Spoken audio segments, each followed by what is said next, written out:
Hi, I'm William Malik with a bit of security for today, the 14th of October, 2024. Can you see this? It's a piece of glass. It's got a little bit of shine on one side. This is a memento of my time in Boston. I picked this up from the sidewalk outside of the John Hancock Tower in the mid 1970s. It was a magnificent building, 60 stories tall, 790 feet, but there was a problem. The problem was that when they had built it, they had designed the building to flex a great deal, and the window panes, which were 11 feet by about 5 feet, were actually two sheets of glass. But as the building flexed, the outer wall would come in, and then the inner wall would come out, and they would collide, and the pane would shatter. This was an architectural defect. The problem was that when the team put it together, they had designed the building to be able to withstand winds of up to 70 miles an hour or more. But there was an error in the calculation. And so anything over 7 miles an hour would cause these things to shatter. And so for a while, that building was known as the Plywood Ranch because they replaced the 11,000 panes of glass with sheets of plywood. The fix was ultimately to replace the panes with solid sheets of glass. The extra weight meant that the building was no longer stable. So they had to fill one of the three elevator shafts with reinforced concrete, 790 feet of reinforced concrete to keep the building vertical. We're talking about information security architecture today. And architecture starts out as a sketch. It's a plan. This is what I'd like the building to look like. And then you take that sketch and you refine it a bit. You add a little bit more detail. You come out with a blueprint.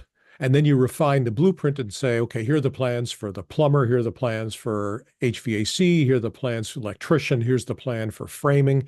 Here's the plan for the foundation. All of these related documents collectively are analogous to an enterprise architecture for software. Here are the fundamental things we need to do in order to meet the user's needs. And here are some other things we need to do that are called, let's say, generally non-functional requirements, the things that you manage using systems management tools, things like performance, things like problem determination, things like where's the memory utilization, like why is this slow? If a problem happens, if something breaks, how can I go about rapidly diagnosing and fixing it? Those are all elements of architecture.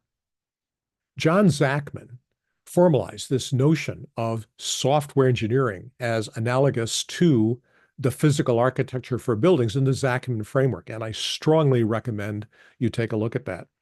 So given all of that, where's information security architecture?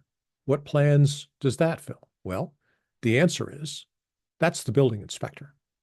That's the stamp on the plans that tell you that the architect is actually certified and is allowed in that state to practice. Now, in the US, some states don't require a stamped plan from an architect, but in many you do. We don't have any kind of certification for software engineering. We could use one. It would be great to know that your information security architect actually had demonstrated possession of a common body of knowledge of what made a good program securable and safe. If you don't have an information security architecture, you're going to end up having to buy 50 or 60 security products from the over 4,000 information security companies currently producing such products. You will add to the confusion and complexity. And remember, the defects live in the gaps, in the edges, in the vertices. And the more seams you create, the less well architected your program is, the more brittle and fragile it would be, the more easily attacked. If you have a lot of time and money, go ahead, go for it, do whatever you want. But if you're in a constrained environment, and in my 5 decades in IT, I can't remember an environment that wasn't constrained, you have to be mindful of how you spend those resources. Spend a little bit on your security architecture. Make sure it aligns with your enterprise architecture. You'll save money and time, you'll have a higher quality product, and life will be good. And that's my bit of security for October 14th. Be safe.